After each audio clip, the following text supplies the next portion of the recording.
Alright, we're back for round one. We run the die roll and we're going to play. Let's see what we get. Yeah, this is fine. We can definitely keep this. It's depending on how our opponent plays, we can play Dragon's Eye Servant on 2 and Wally Loxodon face down on 3. But we're probably not playing Dragon's Eye Servant on 2. Probably going to wait to play it as a morph. So if there's one thing our deck's really lacking, it's a bit more interaction, which is probably why the Timid Charm was the pick over the Pearl Lake Ancient. And I got a little greedy there. But, you know, that's kind of me. I'm a little greedy. Tuskar Captain is decent. We are going to hope to draw another land here.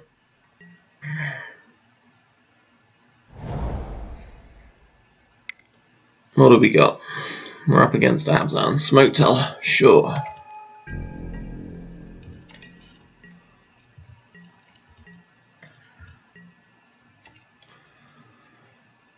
Alright, so I think the play is probably... Oh wow, okay, this is looking a little rough. The play is probably just Tuskar Captain here.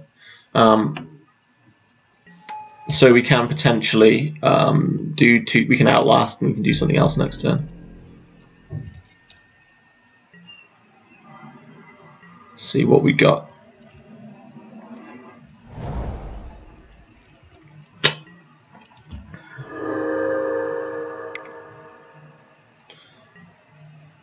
Yep, Archer's Parapet, that's fine. That does give us a little bit of time. We are going to hope to draw some more lands here though. Not a land, only sort of a land, but we are going to definitely just play it here and outlast.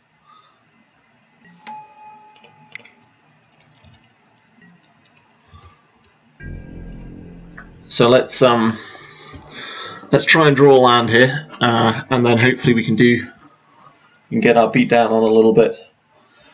He's at the stage now where he's going to be starting to play some big stuff, starting from next turn especially. Stuff like Armament Corpse, which is very scary. Sure, Heir of the Wild is good.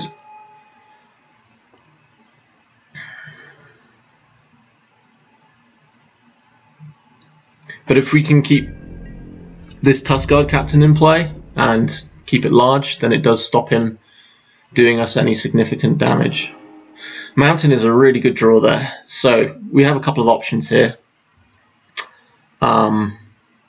We can play a morph in terms of like Wally Loxodon or Dragon's Eye Servants. We can play them face down. We certainly wouldn't be unhappy to trade Dragon's Eye Servants with the Heir of the Wilds. That would allow us to outlast as well, which would be decent.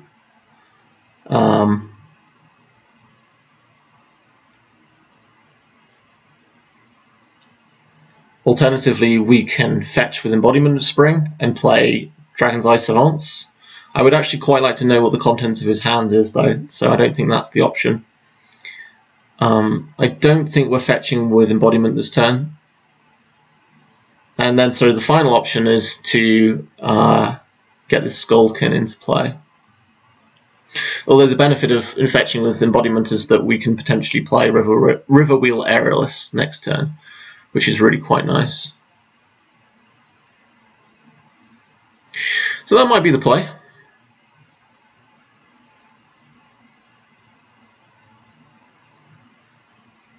It doesn't advance our board a huge amount though.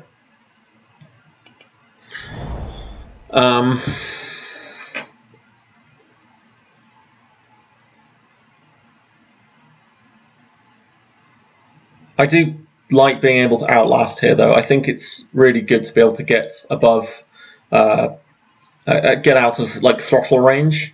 I think that's a really useful thing to be able to do. So we're just going to pass the turn here, and we're going to Embodiment, and we're going to leave up Force Away potentially as well. We're not attacking.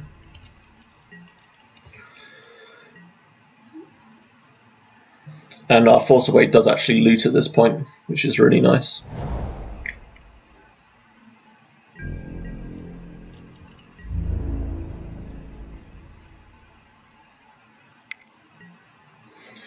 Yep, you got 2 damage, man. Oops, cancel. Trying to block too early again. Okay. Here. Sorry. Struggling to click again. Alright, what we got?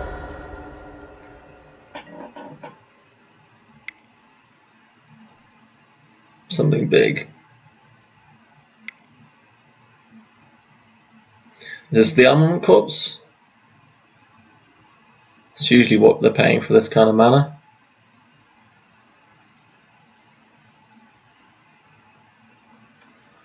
They're undecided.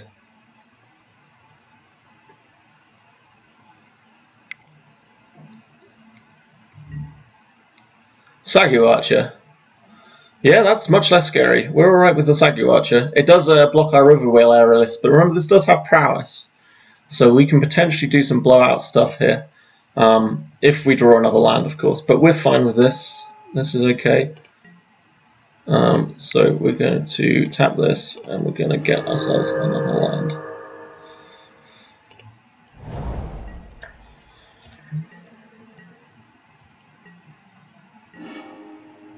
Okay, that's pretty decent. So we can just slam the Riverwheel Aerialists here. That's a fine play. Alternatively, we can play a couple of Morphs and get a look at his hand, which I don't hate. We can play the Woolly Locks Don and the Dragon's Eye Savants, which I think is pretty good. Like, if he wants to attack with Heir of the Wilds, we're absolutely fine. We're absolutely fine with that. So I think playing the Morphs is actually the best play for this turn.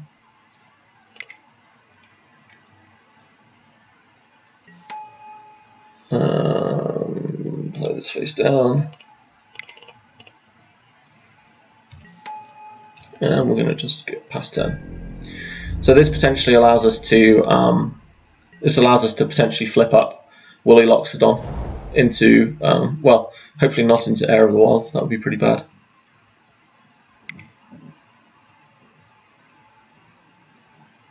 I guess if he blocks like that, we can always force away. Although that's kind of awful. Savage Punch. This looks like a 2-for-1 on the surface, and I think it is. I mean, yeah, sure, you got it. I think we're fine with that. Yup.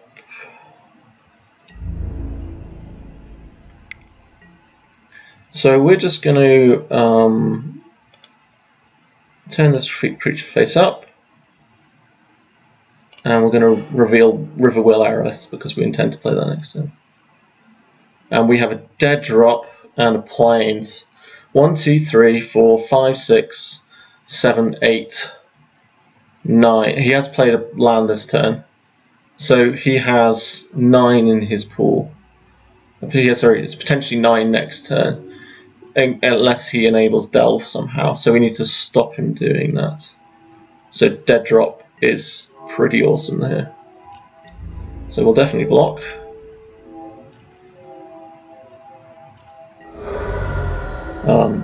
But if we can just get enough stuff in play, then we don't care about dead drop too much. It's not a bad draw. Not the greatest, actually. 7 mana doesn't do a lot for us here.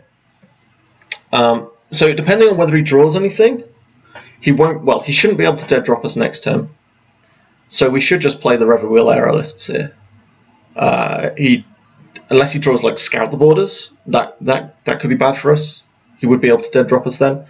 We'd lose our Woolly Loxodon, but we still wouldn't lose the Riverwheel Aerialists, and I think that's the important thing. So, with that in mind, let's just slam this and pass the turn. And we're going to play our island as well, because we do have Pearl Lake Ancient. Oh, it's cost 7, doesn't it? So it doesn't actually matter. Okay.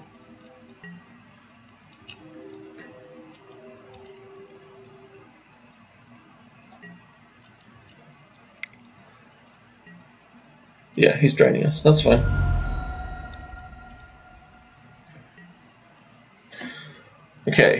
3. So he had a plains and a dead drop. So let's pay attention to what land he plays. It's just another plains. No information there. We've got some green.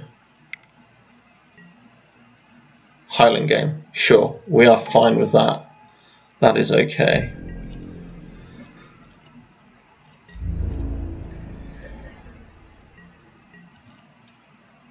So playing the Skulkin next turn is gonna. Ooh, wow, wow, wow, wow. Okay, so okay.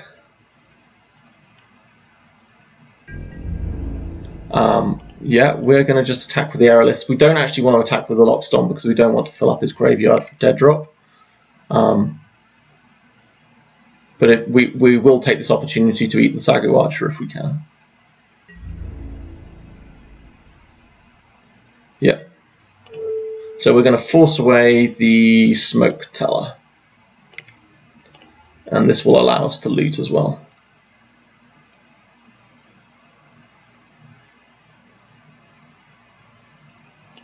Yeah, always yield.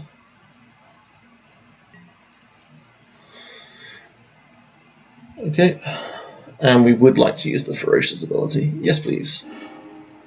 And we're just going to discard this mountain. Let's get out of here. I don't think we need to at any point. So it's an aggressive use of Force Away, certainly, but that Sagu Archer is a nuisance, and we do need to get rid of it. It does mean that he can dead drop us, but I don't think we really care about that. He's going to have to spend his entire turn doing it, and we're still going to be beating in the air, and then we have Pearl-like Ancient coming as well. So we're alright with that. If he wants to spend his entire turn dead dropping us. He still has, he has Smoke Teller, dead drop, and an unknown card in hand. And I think he'll just dead drop us here. Oh, we should have played Skulkin. Oh, such a pun. I'm sorry about that. I had my blinders on. Okay, so he's not dead dropping us, it doesn't look like. 1, 2, 3, 4, 5, 6, 7, 8. Unless he has something else, unless he's drawn something. Like a Scout the Borders or something like that. Sure.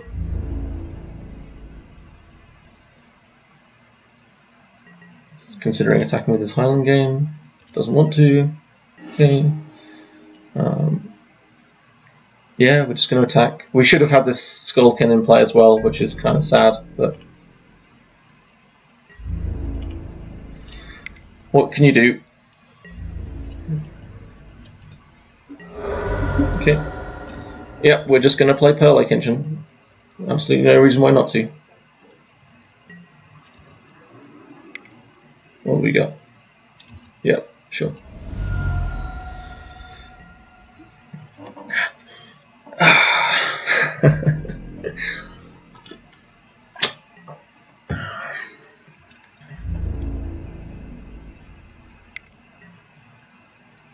Sure. 1, 2, 3, 4, 5, 6, 7, 8, 9, 10. Do we care about eating one of his guys? Sure, why not?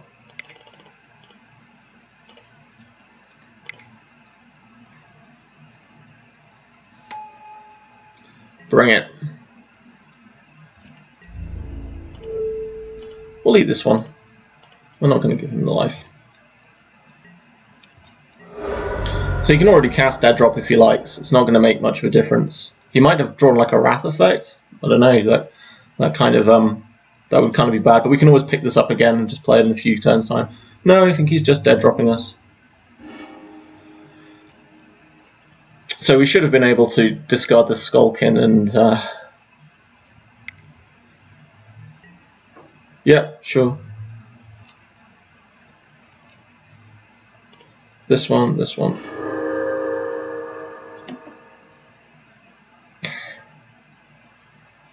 So definitely having the hand information in this game was very important. I certainly haven't won this game yet, but Pearl-like Ancient will be especially in the kind of position he's in. Pearl-like Ancient is going to make it very difficult for us to lose. Yeah, we're just going to attack first. I don't think we're not running into anything here. I mean, Pearl Lake Ancient is essentially unkillable. Yeah.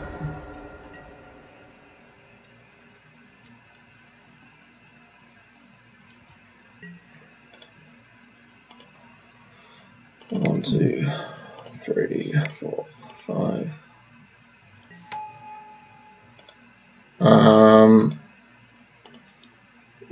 There was a Dune Blast actually. This could be a bad idea if that comes up. Yeah, that was actually maybe a mistake. Actually playing the Skullkin out at this point, because there was definitely a foil Dune Blast in the set. That said, it's unlikely it made it round to him because he was the guy opposite me. Okay, we're good. But the fact that he played that out suggests to me that he might have it. Alright, I'll be back for sideboarding and